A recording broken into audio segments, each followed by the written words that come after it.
Deception, disgrace. Evil is plain as the scar on his face. Deception and outrage, disgrace. For shame. He asked for trouble the moment he came. Deception and outrage, disgrace. For shame. Evil is plain as the scar on his face. Deception and outrage, disgrace. Welcome, and Croeso to Tales for Wales, the pod that never fails to stab you in the back with Welsh history, that never fails to screenshot your cringe Insta stories and share them amongst your allies, and the pod that's hosted by the two cattiest bitches this side of the River Severn. Croeso, and welcome. As always, I'm joined by my chief traitor, Caddy, little Jack. Brador. Yeah, little Brador. Do you remember we had that story in school when our sports teacher, or like maybe our head of year, played football for like an English team and they wrote Brador on his door? Which in English means traitor. Also totally warranted as well. Yeah, so fair. Yeah, you played football because you lived near the border? What a traitor. So you're a traitor? You fucking hate the Welsh? So you're an absolute fucking traitor, bastard. Are you? Oh, you bastard. You are a bastard. They had a lot of stories like that in school, didn't they? From always with the bloody PE teachers, isn't it? Yeah, because their fucking PE teachers are weird though, aren't they? Because they're basically just, I don't know, are they really, I'm going to offend a lot of people here, but they're not really as much teachery as the other ones. They're like, they just play sports. Yeah. Don't make me refer to the classics. School, what's it called? School of Rock fucking thing of those who do, those who can't do teach, those who can't teach gym. Am I right? Great one, Jack. Yeah. I actually don't believe it because I think, sports is class. But I just do. It was funny in our school. The sports teachers were fucking drongos who were just unless you could and also they only taught you rugby and football. That was the only sport. They only gave a shit about those things. And guess what? I hated both those things. So I was a fucking pariah in those fucking lessons. Yeah. And I remember one teacher kept wanting me to play rugby and I was like, I'm not going to do any sports. Leave me alone. And he really when we did the Duke of Edinburgh, he harangued me at the top of you've got nowhere to go now. You're at the top of the mountain. He was like, "Come on, Frags! You're a big boy, Frags. You can do it." I love how they thought that as well, because I used to get harassed for playing rugby just because I was big. I was a tall guy. That was it. I had my growth spurt a bit earlier than the people, and they were like, "You are gonna love rugby." It's like I'm not good at it. Played one game and you got red carded. I got red carded, and I was like, "This is proof." That one time I went, "Okay, fine." I got a red carded. All right. I got a red carded, Mum. It was horrible. Oh, what's this nonsense about offside? What side are you on about? The right side of history. Yeah, get with it. Exactly. I remember when I got sent off. Then I was just. I remember that first time I played and I got sent off. I was like, "What is the fucking point? Do play rugby? Don't play rugby? Fucking hell! Make up your mind." Wasn't it because you punched one of them in the head? I gave him a big old slap. I did because it wasn't on purpose. It was he absolutely am I saying this correct terminology now? Sidestepped me. He said, "No, I've never heard that in my life." I know that's not even a sports specific term. That literally says what it does on the tin. Sidestep. Someone stepped to the side. They sidestepped me. Yeah, see if I can slip this under the radar. But he did this classic rugby only move called a sidestep, right? And then because I was too late to the fucking punch, the slap, I put my hand across to try and grab him, but it was way too high, and I just fucking whacked him straight across the chop. He had a big red hand mark that he was not happy. All his team came up to do me in, fill me in. We were playing Barry Boys, so we were sharing the field with. We were Bro McGannog and they were Barry Boys, so we shared the same school, but they were the English speaking school and we were the Welsh language school, and there was always fucking beef between. We had to change our school times because they used to keep beating us up. They used to always beat us up when we left school. Jump over the fence and just batter everyone. Yeah. Ours was a very new school. We only had 2 years. We only had 2 other years above us, so we hadn't had the brutal upbringing that the Barry Boys kids had, And classic the Welsh language, and in history we're always outnumbered. That's the same with Bro McGannog. But we still just as scrappy. Yeah, well, we had some absolute hard kids who were our champions, like Kieran Harding. We were like, right, you're the hardest kid. You have to defend our school's honour. And I wouldn't dare look those kids in the eye on our own sort of turf. But then when it came to the us versus Barry boys, it was he was our Glyndŵr chucking him out there. He beat up 2 kids at once. I remember that on the top field. That was class. Yeah. I wish I did play rugby though, because I think it would have been enough. I just hated the team, and we loved bulldogs. We used to play bulldogs every day. I love that actually. Yeah, why don't you like playing rugby? I just don't like it. Oh, it's exactly the same as bulldogs, but with a ball. Nah, thank you. I don't like it. Yeah, we played underground rugby. Yeah, we do prison rules. All right, we don't do this fucking offside nonsense. Not this sidestep shenanigans. None of that. Yeah, this crazy athletic moves like the sidestep need not apply. Yeah, that was a quick. That's spun off. We haven't even asked how are you, and you haven't even asked how I am, which is you barely even said anything to me. I forgive you, but fine. Yeah, go on. What have you been up to then? Go on. You got this week off, haven't you? I got this week off. Day one of the first week off. So last night I took my book to the pub, and me and Emma had the most beautiful day yesterday. We went fossil hunting down Nash Point because we saw it on Derek the Weatherman, which is me. We are peak fucking mid-30s now. I was going to say, it's all ticking all these off the list. Yeah. Metal detecting, class, fossil hunting. Yeah.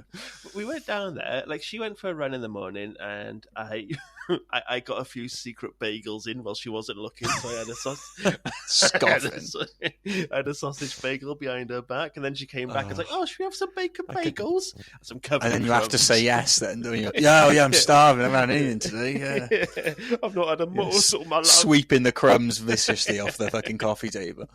Yeah. So then, so we went down Nash Point because we saw Derek Weatherman found this loads of fossils in the stones, 200 million years old, and I was like, oh, let's have a go at that. Went down there, we found fucking loads of them, and I wanted us to find a really good one, it's called amethyst or the an ammonite or whatever it's called. Ammonite, it looks kind of like a snail shell, isn't it? Yeah.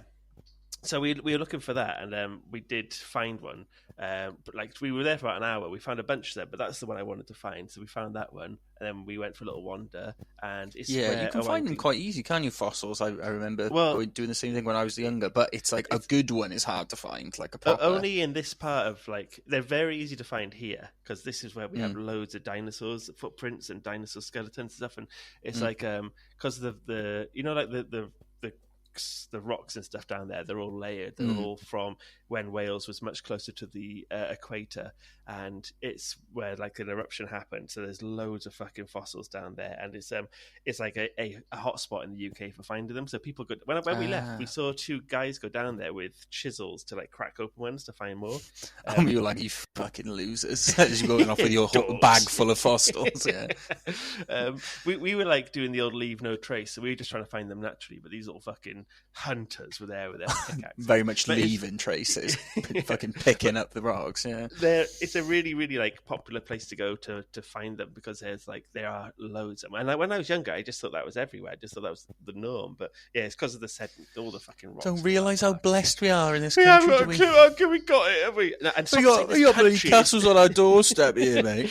It's specifically this part of South Wales, so Lantwich, Llantwit Major, Nash Point, all those places, Southern Down. That's probably why I incorrectly said, "Oh, it's quite easy to find them," because that's the beach I used to go to all the time. Was Llantwit, so yeah. So if you were doing Barry, no, so get it through your thick fucking skull. It's not every beach in Wales. It's a couple in a very specific place. We were fucking fossil rich. The rest of the nation is fossil poor. Your white privilege. You just haven't got a clue. Your fucking beach privilege. So we did that, and then we came back. I stopped in a farm shop to get some meat for a little roast dinner, and then I was like, right, it's my first night off. When I got no work tomorrow, I'm off to the pub with the book, and I had beautiful. Got there about 7 and left at 10 when it was closing, and I just had fucking 6 pints, and then I got some cans on the way home. Finished my Owen Glyndŵr book, which was fucking class. And then I got into a chat. Then I watched Braveheart and got annoyed that Llewellyn Ainsley Olaf might not have been as good as I thought he was. So I was asking ChatGPT loads of questions about it. I was like, yeah, but what about them? I had like a debate with ChatGPT. And then I said to ChatGPT, list who you think, with all your information, is the most impressive country in the UK.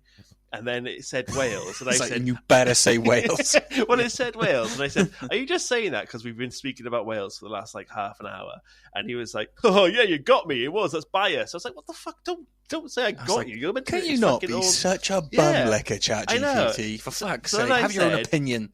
I said no, like evaluate between like culture and all these thingies and resistance. I want an honest answer. Yeah. And then it put Wales third. And I was like, fuck you prick. I said, tell you what, mate, this is done. I'm done with you.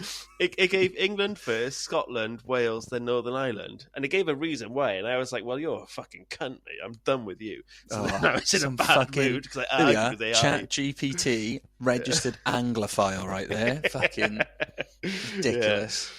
So, and then I watched Braveheart with a bit of a hump, so I was like, oh fuck this, I'm going to Braveheart on and pretending it's Welsh. Yeah, I kind of did do that. I was like, this is based in Wales, even better. This is why we were only third on the list. We don't have our own version of this on the cinema. Fucking ridiculous. So it was a funny night. I got a bit pissed and angry at AI, but other than that, I woke up hangover free, man, and I had like 6 pints of the pub and 4 big cans of Carlsberg when I got back. And I woke up Friday. I was on bloody driving duty, and I had non-alkies, and I had a bit of a hangover the next day. Like you just got a horrible taste in your mouth. I was like, it wasn't like I felt bad, like with a bad head or anything, but like I just had a horrible taste, and I was like, what is the fucking point? Next time I'm just drinking. I'm not. I'm drinking and driving. Drinking and driving. 5 and drive, baby. 5 and drive. That's what I'll do. I went gym today, cleaned the house. I got some pork shoulder on the smoker outside. Gonna probably have a can in a bit. No, actually, I'm not. How good is that though? The start of a week off, like just the world's all laid out ahead of you. And off to the cinema tonight with my mate. Oh, see that idea of just I might crack a can in a minute for lunch. Who cares? I can. I'm gonna try not to today because I'm drinking a lot this week, so I don't really want to. I'm going to try and avoid every day. Don't spoil it for yourself. We've got a really biggie on Friday, and we can't wait for potential on Wednesday. TBC. We're TBC. TBCs. Should we go through Patreon because we're cracking into this episode? It was a lunchtime recording. In case you hadn't guessed. I was going to mention. So Amy's sister is over from Dubai with a new baby and everything for this month. So we've been seeing a lot of them, and his sister Amy does follow the podcast and download the episodes. She doesn't listen though. She just doesn't bother with that. She just contributes to the stats and leaves it at that. Yeah. Stacey, Amy's sister, will often listen, but most of the time she scans through the transcript, which is a strange way to do it. Yeah, I know. I think she said one time, she went, I listened to one of yours and you were just talking so much shit at the start. She said, I just wanted to see if it was worth me hanging about for it, basically. Valid. And then, she said, so she just looks through the transcript now to see if I was just about to say, this will be a great one for her to read when this comes out, yeah. But she said, he said, what utter nonsense were you talking the other day? And it was the Blue Books one. You know, we kept making the Bonnie Blue jokes, right? I can see what she's going on. I said, it doesn't make sense. It doesn't look nearly as funny if you read it out of context in the transcript. Because she said, what's this section? And she was reading through it, and it was just us going when we were going, stop it, Bon, Accio Bon, and it's just Bon, Accio Bon, stop it, Bon, and it's like a fucking paragraph of us just going according to the transcript, Bon, and I said, no. Go on. Well, I was going to say, like in court when they read out like people's messages, it's like, but it's not funny without the context. You need the context. When they're reading out like racial messages and stuff like that, it's like, but you don't understand. It was part like of the conversation. When Malky Mackay, the Cardiff manager, had his text, he was like, out of context, it does look quite bad, but it looks rather racist. But with us, it's like I did say, no, you got to listen to it. It doesn't make sense if you just read off us just going. Blue Books, Bonnie Blue Books, Leslie Phillips. It's cleverer than that. It's actually very contextual. Okay, I wouldn't say it was clever. It is just us saying bon, but still, go back and read it. Not read it, listen to it. Do not. Well, you can read it if you want. I don't give a shit. Anyway, let's move on. So was that our shout out to you? No, well, there is an inadvertent shout out to Stacey there. And I say it if you're listening. I was about to say, if you're reading, Stacey, here's your little name drop. We've also kind of done it. So we have our stupid ramble chat at the start for people who like that bit, and then the history bit, the second half, and then you can listen to all of it or half it, a bit of it. The world's your oyster, mate. So it's intentional. What's your problem, okay? like? Exactly, it was beef. No, we appreciate your reading. It's and your listenership, whatever way you enjoy. It all contributes to the stats, so that's cheers. And that's all we care about. We are stat focused on this part. Yeah. Do we have anyone to read out? We do have a Patreon. Yes, we've got. I always second guess myself on this now. Like we've already done it and just forgotten to. No, we did Jamie Davis last time, didn't we? Because Poop said a papid. Yes. I mean, we did. Oh yeah, I know where we are. That's fine. So this week's shout out is to our Patreon boy Ellis Robert Jones. Oh, sorry, Roberts Jones. Absolute hyphen. Ellis Roberts Jones. ERJ. Like RFK Jr. ERJ Jr. The Welsh RFK Jr. He's also anti-vax. I was going to say, he had a fucking worm eat half his brain, and then he got promoted to the chief medical officer. What was his voice go again? He's like really like, vaccines cause autism. Do that, but something Welsh. Say something about. I'm really going to try. Let me say. Mark Drakeford should have shut the borders down during the COVID pandemic. It's really hard to do. You lost it the second time. You sounded like the guy from South Park. Who I did such a pathetic little quiver in my voice that my larynx couldn't keep up with it. Try it one more time, because the first time was fucking gold.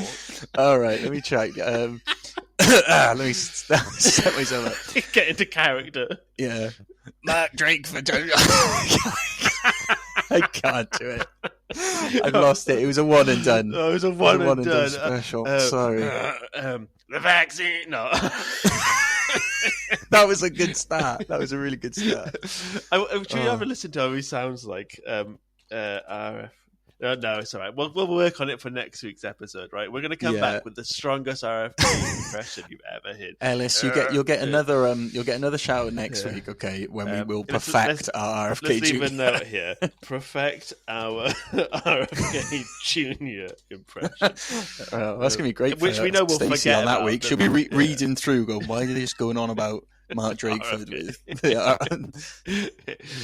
You put it in all caps as well. Perfect the RFK Jr. impression. I can't even hear it in my head though. I don't know. Like I know it's mad, but I just can't actually hear what he sounds like. So it's hard to try and mimic. I think I've overcomplicated it in my own brain by I can only hear what it's doing to. I'm associated with the feeling I just had in my throat. Yeah. So it's like...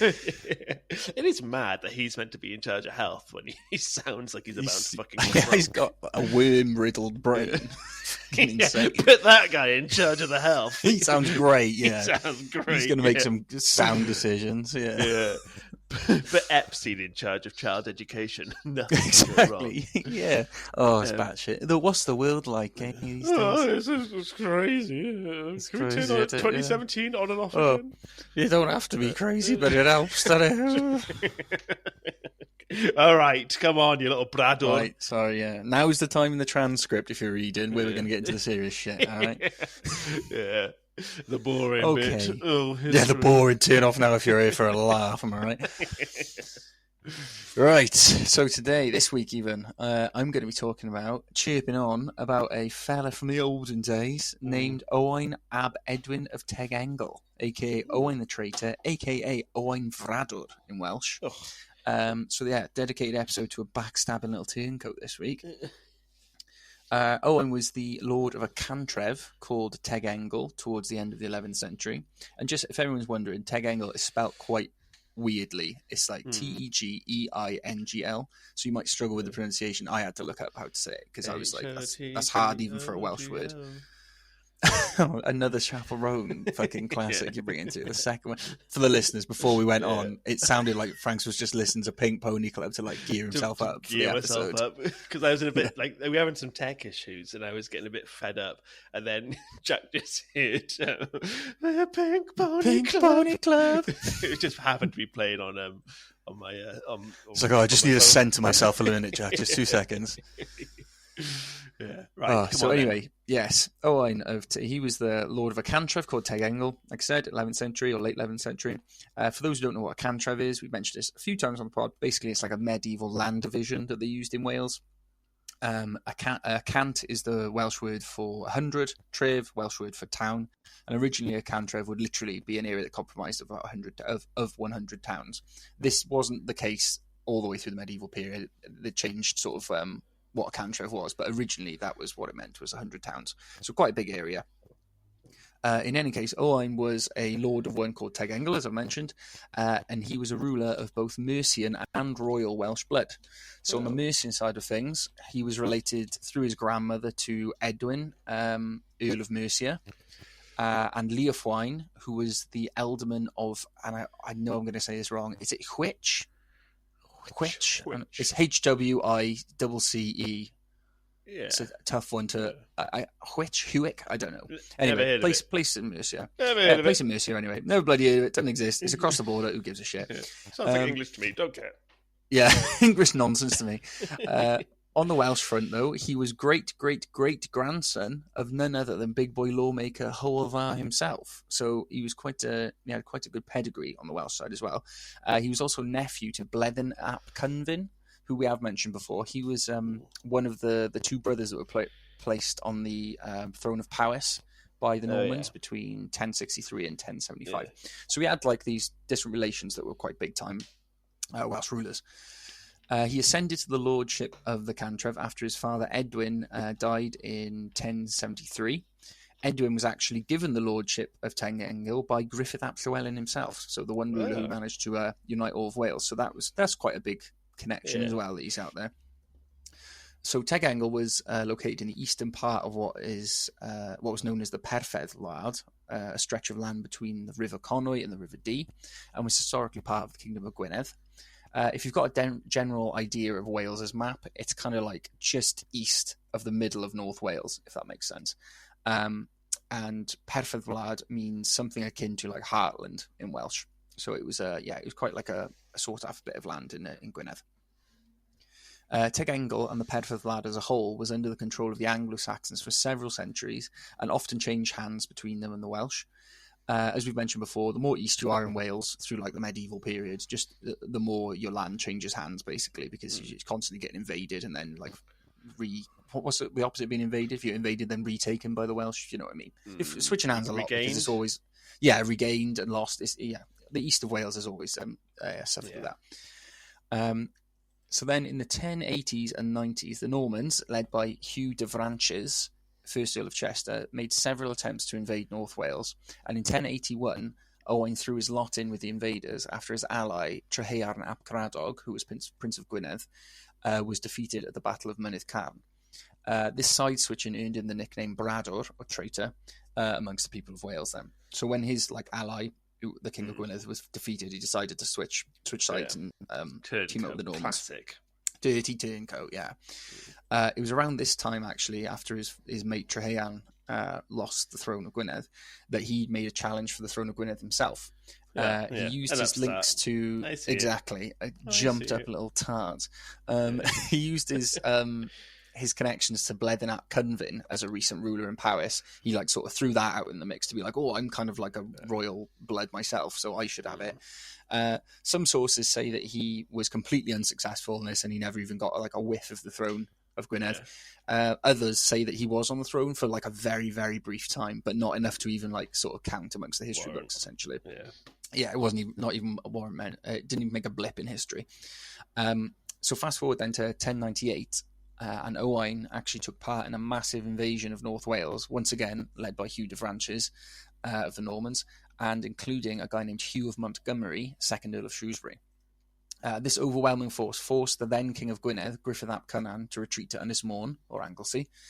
Griffith ap Cynan, we've done an episode on him as well. He's the guy who has the link to the Irish Vikings in Ireland. And I think he tried to get the throne of Gwynedd back like 4 times. He got it 4 times and got like usurped 4 times, and then eventually was on the king. Sorry, he was the king of Gwynedd for a bit, and it was like a golden age for Gwynedd for the latter half of his rule. Anyway, so this is the king that was in charge of Gwynedd at the time. He got forced back to Anglesey, like I said, by the Normans, big Norman invasion with Owain as their allies. The Normans, having pushed the Welsh forces to the coast, had all but defeated the army of Gwynedd when the world threw the Welsh a bone, and Magnus Olafsson, aka Magnus Barelegs, the king of Norway, turned up with 6 ships worth of fresh Viking soldiers from Ireland. Like I mentioned, Griffith ap Cynan had strong ties to the Irish Norse, and the Welsh described this arrival as, quote, so opportunely it was ascribed to divine provenance. So just as they were about to lose the battle, this Magnus guy with his little army in support of Vikings turned up. Yeah, in support of the Welsh, yeah. So Griffith had ties to Welsh, the Irish Vikings. And he came up, turned up just in the nick of time. The battle restarted. And was later known as the Battle of Anglesey Sound, or Broidir Abermennau in Welsh. And it was one of the most accurately reported battles that Magnus ever took part in. Wow. So basically, the reinforcements turned up, dug in, rallied, and the alliance of Welsh and Norwegian soldiers turned the tide of the battle and absolutely decimated the Norman forces. And King Magnus, he even killed Hugh Montgomery, the second Earl of Shrewsbury. Oh. Yeah, that's Hugh de Ranches. They're both called Hugh. Confusing. Yeah, Hugh de Ranches is the one of Chester, and Hugh Montgomery is the second Earl of Shrewsbury. So second Earl of Shrewsbury, he got an arrow through the fucking eyeball, courtesy of Magnus. I always like when like the king actually has like a decisive blow in it. That's quite cool. So yeah, Magnus shoot him through the eye. He apparently later regretted killing Hugh Montgomery because it kind of scuppered all chances of any kind of good relations between the Norway and England, or what would become England, or the Normans. But yeah, he killed him anyway. So great decisive victory for the Welsh / Norwegians, the Vikings. What was left of the Norman forces retreated to England, weak and demoralised, and Magnus left with his men to the Isle of Man. Griffith ap Cynan was so thankful he awarded Magnus gifts and honours, and even told him to consider Gwynedd to be Norway's southernmost border. So that's how chummy he was and thankful that he helped him out. Owain managed to... Yeah, it's pretty decent. But Owain, the traitor, Owain Vrador, he managed to survive the battle, along with a small contingent of men, and with this small force, he took control of an area of Upper Gwynedd. Griffith ap Cynan reasserted his dominance over Gwynedd over the next 3 years, and basically he locked down Gwynedd and managed to come to terms with the Normans next door. So basically say, look, you got enough power, we battered you at the Anglesey Sound thing, let's just call it quits for now. So like a tentative peace. But having made enemies on both sides now, Owain openly declared his desertion from the Normans and even started a rebellion against them. It definitely sounds as though, from what I was reading, he was like, fuck, I'm between rock and a hard place. Yeah. So he's like, oh, come on, boys, let's us Welsh rise up against the Normans, yeah? And it was like, oh, mate. Constant turncoat. Constant turncoat. So, yeah, he didn't get much of an upstart from this rebellion or call to rebellion. And anyway, he ended up dying then before the rebellion could even get off the ground in 1105 of consumption. Pathetic consumption. Got consumption. What a loser. Yeah, that's he died in 1105. Think how people died in the frontier lands of America. I've got consumption. Yeah, I got the consumption. Isn't that how Arthur Morgan dies in he gets like Red Dead? He gets something like that. He gets like he gets tuberculosis, doesn't he? Oh yeah. Is it the same thing? Arthur Consumption. Thank you, little horsey, for looking after me. I'm a good man, Arthur. I love that game so much. Arthur. Yeah, class. Right. Anyway, sorry. So yeah, he died of consumption in 1105. Owain had 5 sons and a daughter before his death.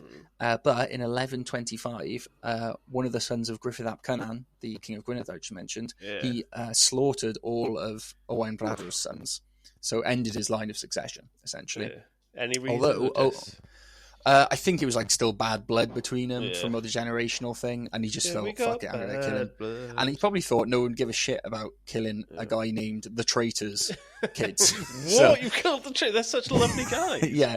They probably went, oh my God, whose kids were they? Oh, and the Traitors? I probably deserved it. You know, that's the narrative I'll go with. Yeah, but living on through his daughter, she is actually quite instrumental. His daughter was named Angharad, and she ended up married to Griffith ap Cynan, the King and Gwynedd that I mentioned, and they had 3 sons: Cadwallon, Cadwaladr, and Owain. And that Owain would go on to become Owain Fawr, aka Owen the Great. Yeah. So without her, they wouldn't be one of the best, one of the big boy rulers in Wales. So without a traitor. Yes, exactly. A traitor spawns one of our nation's great heroes.